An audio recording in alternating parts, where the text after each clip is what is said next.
Ever wondered how a single battle could change the course of world history? We're not just talking about winning a war, but about a moment so pivotal it redefined an entire empire and set the stage for a new world religion to rise. Today, we're journeying back to the year 312 AD, to the outskirts of Rome, where one of the most legendary clashes in history is about to unfold, the Battle of the Milvian Bridge. This isn't just a story of swords and shields, it's a tale of ambition, faith, and a mysterious vision in the sky that would alter the destiny of millions. Our story begins in a Roman Empire fractured and torn apart by civil war. For decades, the empire had been ruled by a tetrarchy, a system of four co-emperors designed to maintain stability. But by the early 4th century, this system was crumbling. Ambitious men vied for supreme power, and the empire was a chessboard of shifting alliances and brutal betrayals. In this chaotic landscape, two major players emerged in the West: Constantine, who controlled Gaul, Britain, and Spain, and Maxentius, who held Italy and North Africa, including the grand prize itself, the city of Rome. Maxentius was the son of a former emperor, and he had seized Rome in a populist uprising. He saw himself as the rightful defender of the city and its traditions. Constantine, on the other hand, was a brilliant military commander, the son of another former emperor. Stationed in the north, he had consolidated his power and earned the fierce loyalty of his legions. He was ambitious, driven, and saw Maxentius as a tyrant and a usurper. A collision was inevitable. The stakes: nothing less than sole control of the Western Roman Empire. In the spring of 312 AD, Constantine made a move that many considered reckless. He gathered his army, a force of about 40,000 men, and crossed the Alps into Italy. It was a massive gamble. He was marching deep into enemy territory, leaving his own lands vulnerable, and facing an opponent who, on paper, had a much larger army and the defensive advantage of fortified cities, including the mighty walls of Rome. Constantine's campaign through northern Italy was a masterclass in military strategy. He won decisive victories at Turin and Verona, shattering parts of Maxentius's army and proving his tactical genius. But the ultimate challenge still lay ahead. To claim the ultimate prize, he had to march on Rome and confront Maxentius directly. Maxentius had prepared for a long siege. Rome's Aurelian walls were formidable, and he had stockpiled massive amounts of grain. He could, theoretically, wait Constantine out. But for reasons historians still debate, perhaps overconfidence, perhaps pressure from the Roman populace, or perhaps a favorable prophecy from his pagan priests, Maxentius decided to abandon his defensive strategy. He chose to march his army out of the city and meet Constantine in open battle. The chosen battlefield was near the Milvian Bridge, a keystone bridge that crossed the Tiber River just north of Rome. It was a fateful decision. Now, we arrive at the most famous and most mysterious part of our story. The event that would transform this political power struggle into a legend of divine intervention. The evening before the battle, as his army prepared for the fight of their lives, Constantine was troubled. He was outnumbered and far from home. He needed more than just brilliant tactics, he needed a sign, an assurance of victory. According to historical accounts, most notably from the writer Eusebius, Constantine looked up toward the setting sun and saw a cross of light above it. And with it, the Greek words nu tau omicron e tau nui kappa alpha, which translates to "in this sign, conquer." He was, understandably, stunned by this vision. The story continues that later that night, as he slept, Christ appeared to him in a dream, holding the same sign he had seen in the sky.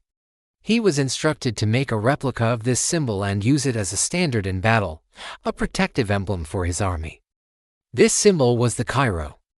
It's formed by superimposing the first two capital letters, Chi and Rho, of the Greek word for Christ.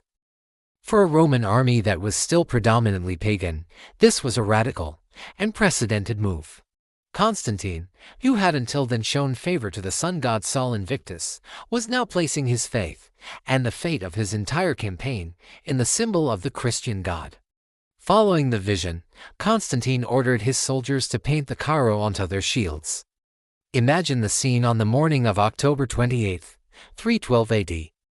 Tens of thousands of Roman legionaries, ardent veterans of many campaigns, preparing for battle. But this time, their shields bore a strange new symbol, one that represented a minority religion often persecuted by the very state they served. It must have been a bewildering, yet powerful, moment. Was this a commander's desperate plea to a new god, or a stroke of psychological genius? Either way, as the sun rose, Constantine's army advanced, united under this new banner of divine promise. On the other side of the Tiber, Maxentius had arrayed his forces. His army was larger and included the elite Praetorian Guard, the emperor's personal bodyguards. He had arranged his troops with their backs to the river, a tactical decision that would prove disastrous. To ensure he could control the flow of the battle, he had also built a temporary pontoon bridge next to the stone Milvian Bridge. This, too, would become a critical factor in the day's events. The battle began. Constantine's forces, though smaller, were more experienced and better led. He personally led a cavalry charge that smashed into the flank of Maxentius's army. The fighting was fierce, a chaotic whirlwind of steel, dust, and cries. Constantine's veterans, inspired by their leader and their new divine symbol, fought with incredible ferocity. Slowly but surely, the discipline and momentum of Constantine's legions began to tell. Maxentius's line started to buckle under the relentless pressure. The cavalry he had stationed on the wings was routed, and Constantine's horsemen were able to encircle and attack the rear of the Maxentian infantry. Panic began to set in. Sensing defeat, Maxentius's troops began to fall back, trying to retreat across the Tiber River.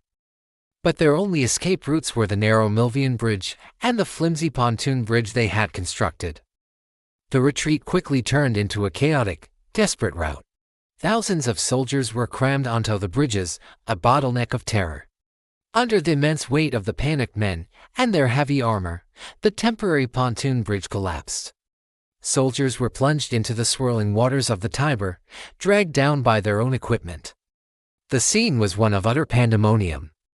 In the midst of this chaos, Maxentius himself was pushed into the river and drowned, his heavy armor sealing his fate. The battle was over. It was a crushing, absolute victory for Constantine. The following day, Maxentius's body was fished out of the Tiber. His head was cut off and paraded through the streets of Rome on a spear, a grim and unmistakable message to all who saw it: the tyrant was dead. A new master had arrived. Constantine entered Rome not as a conqueror, but as a liberator. The Roman Senate hailed him as the Senior Augustus, the supreme ruler. The Arch of Constantine, which still stands in Rome today, was erected to celebrate this victory. And interestingly, its inscription speaks of him winning through the inspiration of the divinity, a deliberately ambiguous phrase that could appeal to both pagans and Christians. But the true legacy of the Milvian Bridge was not just political. It was religious. Constantine attributed his victory directly to the intervention of the Christian God. While he didn't make Christianity the state religion overnight, this battle marked the beginning of the end for paganism's dominance in the Roman Empire. In 313 AD, just a few months after the battle, Constantine and his co-emperor in the east, Licinius, issued the Edict of Milan. This proclamation didn't just end the persecution of Christians, it granted religious freedom to everyone in the empire and ordered the return of confiscated church property. It was a revolutionary moment. For the first time, Christianity was officially recognized and protected by the Roman state. Over the rest of his reign, Constantine would increasingly favor Christianity. He funded the building of magnificent churches, like the original St. Peter's Basilica in Rome and the Church of the Holy Sepulchre in Jerusalem. He convened the Council of Nicaea to settle theological disputes and unify the Church. By the time of his death, he had laid the foundation for the Roman Empire to become a Christian empire. So, when we look back at the Battle of the Milvian Bridge, we see more than just a clash of armies. We see a turning point in history. A moment where a vision in the sky, whether a miracle or a meteorological event interpreted by a brilliant and desperate leader, changed everything. It set in motion a chain of events that would see a once persecuted faith become the dominant religion of the Western world. The story of Constantine's vision and his victory is a powerful reminder of how belief, ambition, and circumstance can converge to forge a new future. It's a testament to how one day, one battle, and one symbol painted on a shield can echo through the centuries. Thanks so much for joining me on this journey back in time. If you found this story as fascinating as I do, make sure to hit that like button and subscribe for more deep dives into history's most pivotal moments. Let me know in the comments what you think about Constantine's vision. Was it a divine miracle or a stroke of genius? I'd love to hear your thoughts. Until next time, stay curious.